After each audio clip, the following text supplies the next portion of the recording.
জড়াজড়ি। আমরা ছোটবেলা থেকে দেখতেছি যে আমাদের জ্যাঠা আমাদের মায়ের উপর এরকম করে নির্যাতন করে। ওই দিনও আমি পাশের বাসায় ছিলাম। তো আমি আমার মায়ের চিৎকার শুনে আমি বাসায় এসে দেখি, ঘরে ঢুকছি, দেখি জ্যাঠা বের হয়ে যেতেছে। তারপর যখন আমার মায়ের কাপড় চোপড় ছিঁড়া, তারপর চিল্লাচিল্লিতে পাশের বাসার মানুষ আসে, হয়ে যায়, তখন জ্যাঠা চলে যায়।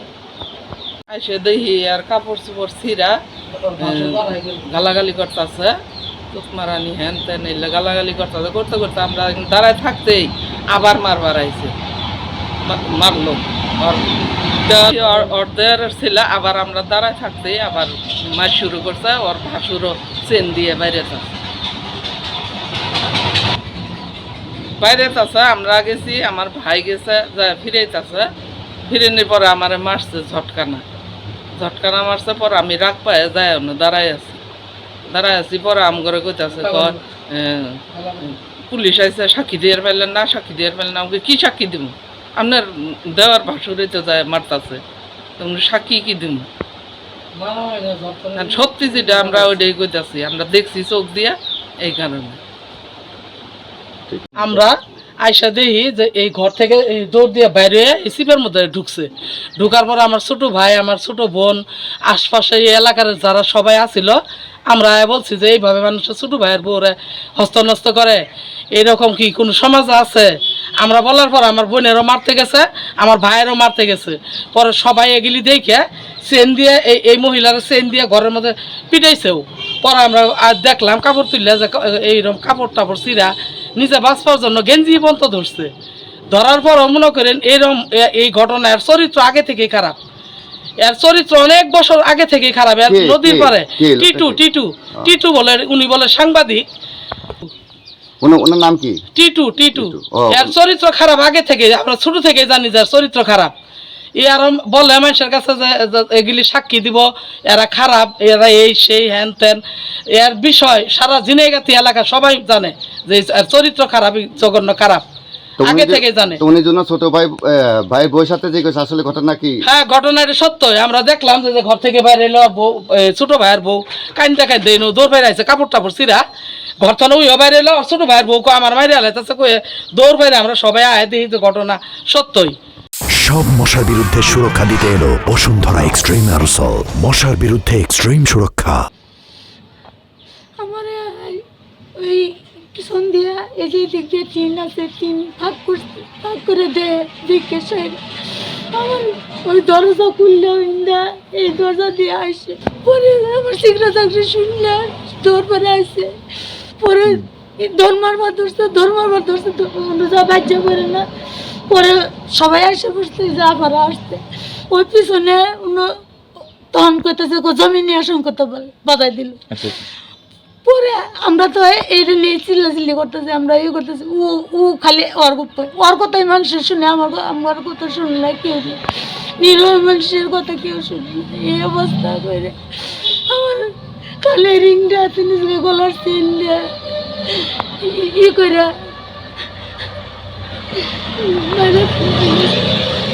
আরো অনেকদিন আগে থেকে কি করছে। মূল ঘটনাটা কি হয়েছিল সেটা বলেন। মূল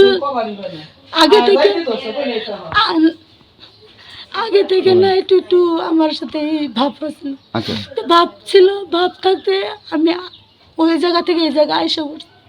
এই জায়গায় আসছি, এই জায়গায় আরেকদিন আসছিল, আর দুই একদিন আসছে। আরেকদিন আমার মেয়ে কেবল প্রাইভেট থেকে আসলো, আমার স্বামী জায়গা ঘটনা 4টার সময়, রোজার আগের দিন 1 তারিখে আমি শুয়ে রয়েছি, কাজ করছি। তো করে টরে সাজা আসছি। আর পরে ফুসকে মারতে থাকবে, কে দেখা যায় কেউ নাই। ফট করে ঘরের মধ্যে ঢুকছে। উনি আমার ভাসু। নাম কি ওনার? গোলাম রব্বানী টিটু। আগে থেকে এরকম করতো? আগে থেকে এরকম করতো। এখন আপনি এই বিষয়ে কোনো মামলা করছেন? জি, মামলা করছি। মামলা এমনি থাকতো, পরে কালকে জানাজানি হয়েছে। মেরে ফেলাবো, আমার মেরে ফেলাবো, জেল হাজত মানুষের লাগে অনেক ধরনের হুমকি দেয় আছে, ওর ছেলে দিয়ে মারবো। এইভাবে আমরা ভয়ে ভয়ে কাজ করতেছি, বাইর থেকে বার হই না। তারপর আমার স্বামী যে এত নিয়ে গেল, সকালবেলা যাবো লোকজনের যদি রাস্তায় মারে, এই জন্য তাহলে গেলে আপনাদের কাছে কয়েকবার ফোন দিচ্ছি, ফোনের পরে এই যে ছোট থেকে খারাপ, আমরা এটা জানি, এলাকাবাসী সবাই জানে। থানায় গেলে এর মামলা নেয় না, কয় টিটু ভাই না করে গেছে, মামলা নেওয়া যাবে না। যে কোনো ব্যাপারে এই যে দালাল বাটপার, এটা আমরা ছোট থেকেই জানি, সবাই জানে। এরপরে মনে করেন এই যে জঘন্য খারাপ, এটা প্রমাণ পাইছি আমরা অনেক আরও আগে থেকেই। এই বিভিন্ন জায়গায় জায়গায় এগুলি করে, আর মনে করেন যে এই মানুষের মিথ্যা আচরণ এই ব্যবহার করে। এর ছোট ভাইয়ের বউ কীভাবে ইনখানে ঘর থেকে যাইতে যাইতে ধরে কাপড় টাপড় টাইনে ছিঁড়ে মুহসি ভিদি ধরে বাইরে দিতে, আমরা সবাই বাইরে থেকে বয়ে রয়েছি। আমরা শিখরে হই না, দৌড় বাইরে আয় দিই, টিটুও ঘর থেকে বাইরে এলো, এর ছোট ভাইয়ের বউ ঘর থেকে বাইরে এলো। আবার ওর ইনখানে বাইরে যায়, পরে দেখলাম তো ওর ভাই ওই ঘর থেকে বাইরে আসছে। বাইরে দেখি যে তিনজনে বাইরে রাস্তার ভিতরে মারামারি শুরু করছে। তিনজন ঘর থেকে বাইরে যায়, তিনজন রাস্তার মধ্যে মারামারি শুরু করছে।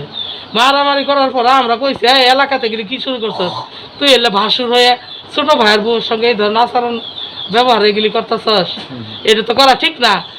আমার ছোট বোনের এক ধাক্কা মারলো, আমার ভাইয়েরা ধমক মারলো, সবারে গালাগালি মুহামুহি করলো।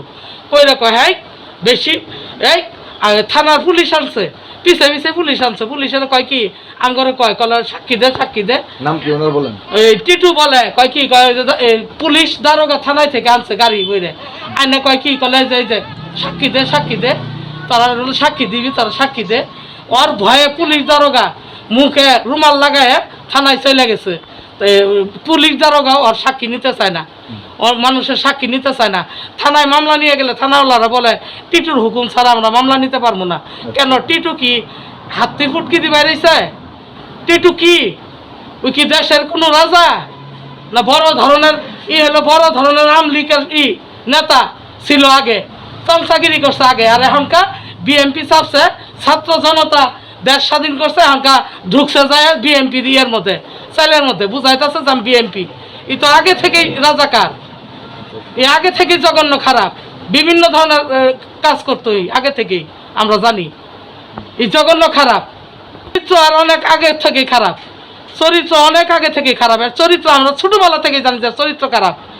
এই ছোট ভাইয়ের বউকে, আর মাও তো বাসায় থাকতে পারে না, অন্য অন্য জায়গায় বাড়ি বাড়ি ঘুরতেছে। ওর মাও বইলে গেছে, আমরা শুনছি এই এলাকাত বইলে গেছে। ওর মা টিটুর বাড়ি থাকে, ওর মা পলায় থাকে, এই মায়েরা মাইরে ফেলাবো দেখি। আপনার নাম? মোহাম্মদ গোলাম কিবরিয়া। আপনাদের বিষয়ে যে একটা ঘটনা শুনলাম আর কি, যে আপনার ওয়াইফের বিষয়ে আপনি বড় ভাই নিয়ে গেটে, এই বিষয়ে আপনি কতটুকু জানেন বা আসলে ঘটনাটা কি, এটা একটু বলেন। ঘটনাটা বিকালে আনুমানিক 4 ঘটিকার দিকে, কিন্তু ঘটনাটা সত্য। আমি পরস্পর এটা শুনলাম আমার মেয়ের কাছ থেকে মোবাইল ফোনে। শোনার পরে আমি দৌড়ে বাসায় যাই। বাসায় যাওয়ার পরে দেখি যে লোকজন ওখানে সমাগম। তারপর লোকজনের সাথে আমার ওয়াইফ ছিল ওখানে, আমার বড় ভাই সদস্যদের মধ্যে ছিল, লোকজন অনেকেই দেখছে সেখানে। তারপরে ঘটনাটা সে ওভাবে করতে, আমি তো শোনার পর আমার মানে আমি কি থেকে কি করব, আমি এইভাবে মানে হয়ে গেছে যে আমার বড় ভাই হয়ে সে এই কাজ করতে পারলো, সেটা আমি খুবই লজ্জাজনক ব্যাপার। আমি একটা ছোটো চাকরি করি 16 গ্রেডেতে, এই 16 গ্রেডে চাকরি করে আমি 4 থেকে 5 জন আমার ছেলে মেয়েদেরকে নিয়ে খুব কষ্টে দিন যাপন করছি। সে আমাকে আমার বিষয়ে আমার বাড়িতে থেকেও অন্য ঘটনা ঘটতেই পারে, কিন্তু সে যে এইভাবে আমাকে আমার স্ত্রীর দিকে কুনজর থাকবে সেটা আমি বুঝতে পারিনি। আগেও আমার স্ত্রী বলেছিল তার স্ত্রী মারা যাওয়ার পরে তিনি আমার বউয়ের দিকে কুনজর দিয়েছিল, সেটা আমি সেভাবে বুঝতে পারিনি। কিন্তু সেদিন হঠাৎ করে রমজানের প্রথম আগের দিন, সেদিন এভাবে যে ঘটনা ঘটে যাবে আমি সেটা বুঝতেই পারি। সে তার শত্রুতা আমার সাথে থাকতেই পারে, কিন্তু আমার বউয়ের উপরে এভাবে নির্যাতন, এভাবে এই কাজটা যে করলো, সেটা ঘটনাস্থল অনেক লোকজন ছিল, অনেক একটা ভিডিও আছে সেটা ধারণ করেছে। তারপরে এই ঘটনাস্থলে এটা আমি জানার জন্য চলে গেলে আমাকে তার ছেলে উনি আমার সাথে ধস্তাধস্তি হয়। তারপরে সেই আবার এই ঘটনাকে ধামাচাপা দেওয়ার জন্য জেনেগেতি ওসি মহোদয়কে বলে দাঁড়াগা এবং একটা টিম নিয়ে যা সেটা সাজানো নাটক হিসেবে বলে যে এটা আমি আমার মারামারি হয়েছে, মারামারি করছি আমি। তো মারামারি কীভাবে হলো? তার বাড়ি আমার বাড়ি থেকে 2 কিলো দূরে। আমি তো আমার নিজের বসত বাড়িতে আমি থাকি না, আমার মায়ের ভিটা বাড়িতে আমি একটু জায়গা করে আমি, আপনারা দেখতে পাচ্ছেন একটা ঘর, নতুন ঘর, সেটাতে আমি থাকতেছি প্রায় 2 বছর যাবৎ। এই ঘরে বসবাস করি। সে এই নাটক সাজাইয়ে দিল যে আমি নাকি তার সে মারতে গেছি। তার ওখানে কোনো ঘর নেই, তার সেখানে কোনো বাড়ি নেই, সে এখানে নির্জনভাবে, আমার স্ত্রী একা থাকে, সে এখানে কেন যাবে? এটাই আমার মিডিয়ার কাছে প্রশ্ন। আচ্ছা, আপনার বাড়ি থেকে ওনার বাড়ি কত দূর? প্রায় 2 কিলো। প্রায় 2 কিলো? জি। ও, তাহলে আপনি আলাদা বাড়ি থাকেন, উনি আলাদা বাড়ি থাকেন? জি, উনি আলাদা বাড়ি থেকে, আমি আলাদা বাড়িতে থাকি। তাহলে উনার বাড়ি থেকে আপনার বাড়িতে আসছে? উনার বাড়ি থেকে আমার বাড়িতে আসছে বিকালে। আচ্ছা, তো ঘটনার সময় আপনি কোথায় ছিলেন? বাইরে ছিলাম। জি। আচ্ছা, বলেন। তারপর ঘটনাস্থলে সে ঘটনাটা অন্যদিকে মোড় নেওয়ার জন্য ওসি মহোদয়কে ফোন করে সেখানে ঘটনাস্থলে টিম যাওয়ার পর টিমকে আমরা বোঝাতে অক্ষম হই। তিনি শুধু সাংবাদিকের পক্ষেই বলতেছে, না সাংবাদিক যেটা বলবো সেটাই। আমরা বলবো এটা একটা কথা হলো, সাংবাদিক হয়েছে বিধায় কি আমরা কি বিচার পাবো না? সে আমাদের বাড়িতে এসে এই ঘটনা ঘটাইলো, আপনারা এটা কিছু শুনবেন না? বলে থানায় আসেন।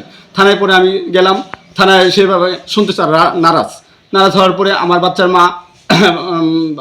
বাচ্চার মামাকে ডাকার পরে শুনে খুব ক্ষিপ্ত অবস্থা হবে। ঘটনার পরের দিন তারপরে তারা বাদী হয়ে থানায় একটা অভিযোগ দায়ের করে।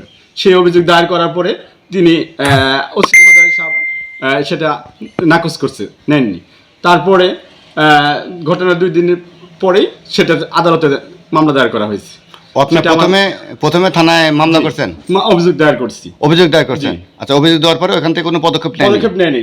পদক্ষেপ না নেওয়াতে পরে আপনারা আমরা শেরপুর আদালতে আমরা মামলা করেছি। আদালতে মামলা করছেন? আমার বাচ্চার মা এরা যে মামলা করছে। আর আমি তো একটা ছোট চাকরি করি, এই চাকরির ফাঁকে আমি সময় দিতে পারি না, যার জন্য আমার উপরে বারবার নির্যাতন করছে এরা। ঠিক আছে।